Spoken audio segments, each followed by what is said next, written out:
Issues of equality in other democracies. So till now we were discussing about India only, that how India is facing this problem of inequality. But is it only India who is facing this problem of inequality? So the answer is no. कि India के अलावा भी बहुत सारी ऐसी countries हैं, democratic countries हैं, जो कि जो प्रॉब्लम है इनइक्वालिटी की उसे फेस कर रहे हैं।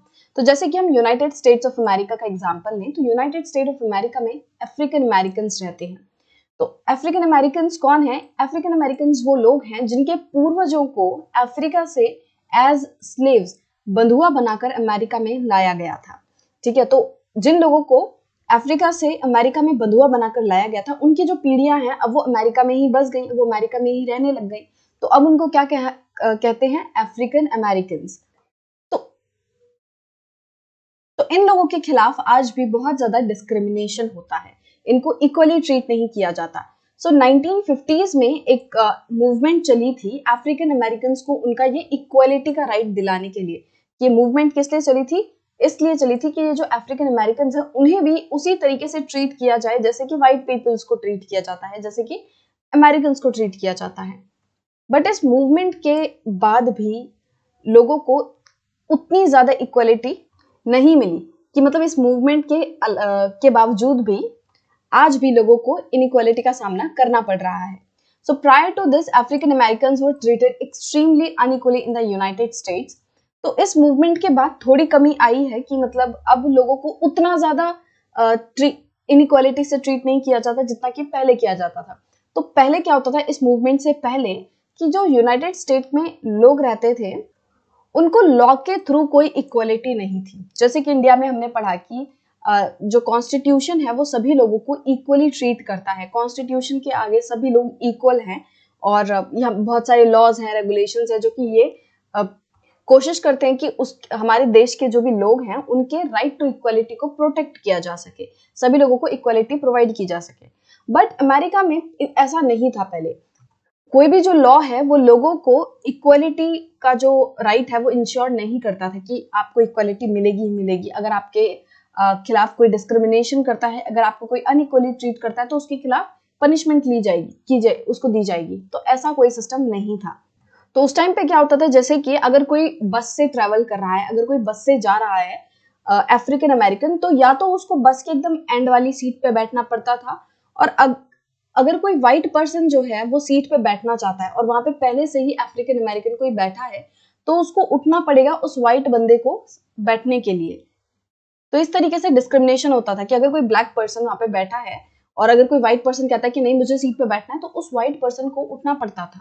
इसी तरीके से उनके लिए अलग स्कूल्स थे और होटल्स वगैरह में ये लिखा रहता था कि ब्लैक्स नॉट अलाउड, इस तरीके से लिखा रहता था। तो बहुत ज्यादा उन्हें डिस्क्रिमिनेशन का सामना करना पड़ता था।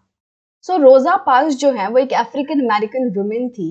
तो एक छोटी सी स्टोरी है रोजा पार्क्स के बारे में। तो एक दिन वो बहुत ही थकी हुई थी और अपने घर जा रही थी, और वो बस में सीट पर बैठी हुई थी। तो तभी किसी व्हाइट मैन ने उनको कहा कि भाई मेरे को बैठना है, या फिर उसने कहा कि भाई तुम उठो।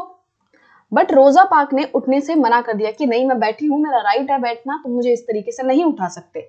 और इस घटना के बाद लोगों में एक तरीके से आक्रोश पैदा हो गया कि अफ्रीकन अमेरिकन्स को उनका राइट दिलाना है, अफ्रीकन अमेरिकन्स को क्यों अनइक्वली ट्रीट किया जाता है, उनको भी सेम अधिकार है जैसे कि अमेरिकन्स को है।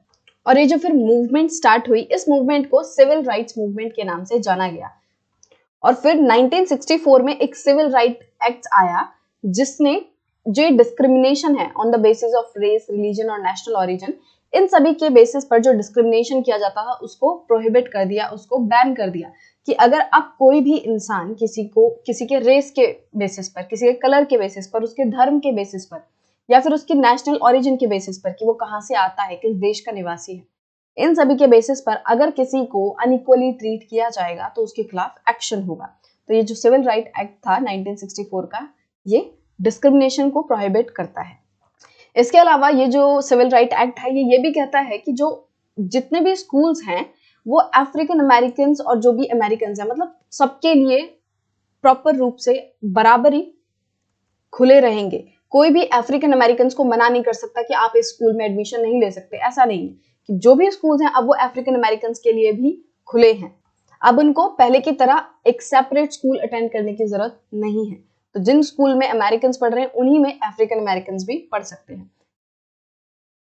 और इस एक्ट के आने के बावजूद भी बहुत सारे ऐसे अफ्रीकन अमेरिकन हैं जो कि कंट्री में गरीब तबके के ही बने रहे। मतलब कि कंट्री की ज्यादातर पॉपुलेशन जो गरीब थी उसमें कौन थे? African American. मतलब कि इस तरीके के राइट वगैरह लाए गए, इस तरीके के एक्ट लाए गए, मूवमेंट्स चली, बट उसके बावजूद भी अफ्रीकन अमेरिकन मेजरली पुअर तबके में ही बने रहे कंट्री के। और ज्यादातर जो अफ्रीकन अमेरिकन हैं वो सिर्फ और सिर्फ गवर्नमेंट स्कूल्स अटेंड करना ही अफोर्ड कर पाए, कि वो जो प्राइवेट स्कूल है, महंगे महंगे हैं, उन्हें अफोर्ड नहीं कर पाए। क्यों? क्योंकि वो पुअर हैं, वो गरीब हैं, तो वो सिर्फ और सिर्फ गवर्नमेंट स्कूल्स ही अटेंड कर पाए। अब इस वजह से क्या होगा कि जो गवर्नमेंट स्कूल है उसमें इतनी ज्यादा फैसिलिटीज नहीं होंगी जितने की प्राइवेट स्कूल्स में देखने मिलती हैं। या फिर ज्यादातर जो अफ्रीकन अमेरिकन हैं वो उन सिटीज में रहते हैं जिनके की जो गवर्नमेंट स्कूल्स हैं वो उतने भी अच्छे नहीं हैं।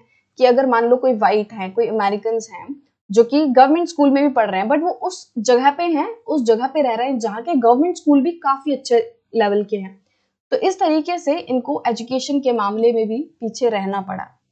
तो इस सेक्शन में हमने जाना कि किस तरीके से सिर्फ और सिर्फ इंडिया में ही अनइक्वलिटी नहीं है, जो डिस्क्रिमिनेशन की प्रॉब्लम है नहीं है, इसके अलावा भी बहुत सारे ऐसे देश हैं जहाँ पे हमें अलग अलग तरीके से इनइक्वालिटी देखने मिलती है, वहां लोगों को डिस्क्रिमिनेट किया जाता है। तो यहाँ पे हमने अमेरिका का एग्जाम्पल लिया जहाँ पे कि ब्लैक एंड व्हाइट में काफी ज्यादा जो डिस्क्रिमिनेशन है वो होता है, कि ब्लैक्स को जो व्हाइट लोग हैं वो अपने से इंफीरियर कंसीडर करते हैं।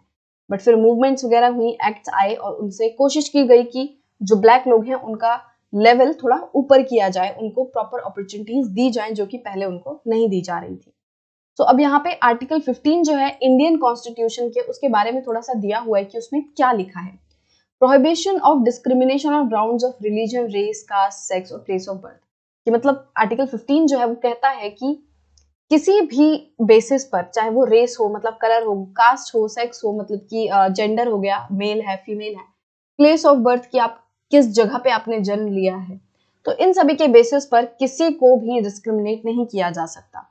So the state shall not discriminate against any citizens. तो जो स्टेट है, जो गवर्नमेंट है, वो किसी भी सिटीजन को चाहे रिलीजन के बेसिस पर, रेस के बेसिस पर, caste, sex, place of birth, इन सभी के बेसिस पर, किसी के भी बेसिस पर डिस्क्रिमिनेट नहीं कर सकती किसी भी सिटीजन को। तो ये बन गई ड्यूटी किसकी? गवर्नमेंट की। गवर्नमेंट किसी में भी डिस्क्रिमिनेट नहीं करेगी, जो स्टेट है वो किसी के भी बीच में, किसी भी सिटीजन में इन सब बेसिस पर डिस्क्रिमिनेट नहीं करेगी।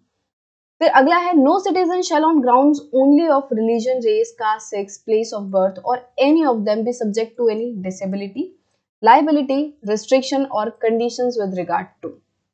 मतलब कि किसी भी सिटीजन को उसके religion, race, caste, sex, place of birth या किसी भी चीज के बेसिस पर उसको किसी चीज से डिसेबल नहीं किया जाएगा, उस पर कोई भी चीज की रोक नहीं लगाई जाएगी, उस पर कोई भी लाइबिलिटी नहीं लगाई जाएगी कि अगर तुम इस बैकग्राउंड से आते हो, अगर तुम इस कास्ट से आते हो तो तुम्हें ये करना ही पड़ेगा। इस तरीके से लाइबिलिटी नहीं क्रिएट कर सकते, उसको रिस्ट्रिक्ट नहीं कर सकते, उसको किसी काम को करने से रोक नहीं सकते, उसको कंडीशंस नहीं दे सकते कि तुम यहाँ पे, जैसे कि कोई पब्लिक पार्क है, कि तुम यहाँ पे तभी आओगे जब तुम पार्क की सफाई करोगे, तो ये कंडीशंस इस तरीके के नहीं चलेंगे। सो किसी भी जो पर्सन है, किसी भी सिटीजन को एक्सेस टू शॉप मतलब कि दुकान की एक्सेस देने से नहीं रोका जा सकता। अगर आप कहते हो कि आप इस पर्टिकुलर कम्युनिटी से आते हो, आपको हम अपनी दुकान से सामान नहीं लेने देंगे, तो वो गलत होगा। पब्लिक रेस्टोरेंट्स में जाने से नहीं रोका जा सकता, hotels, places of public entertainment, तो इन सभी चीजों में जाने से नहीं रोका जा सकता।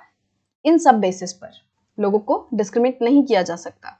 फिर the use of wells, tanks, bathing ghats, roads and places of public resort maintained wholly और partly out of state funds और dedicated to the use of general public.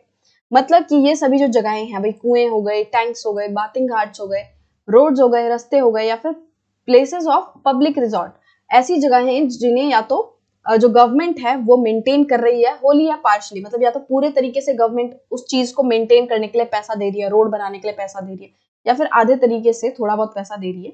तो जो भी काम जनरल पब्लिक के लिए किया जा रहा है, उस काम को एक्सेस करने से कोई भी किसी को नहीं रोक सकता। ठीक है, तो ये जो हमारा आर्टिकल 15 है इंडियन कॉन्स्टिट्यूशन का, ये कहता है कि किसी को भी इन सब बेसिस पर डिस्क्रिमिनेट नहीं कर सकते, हम जो पब्लिक प्लेसेस हैं उनको एक्सेस करने से नहीं रोक सकते।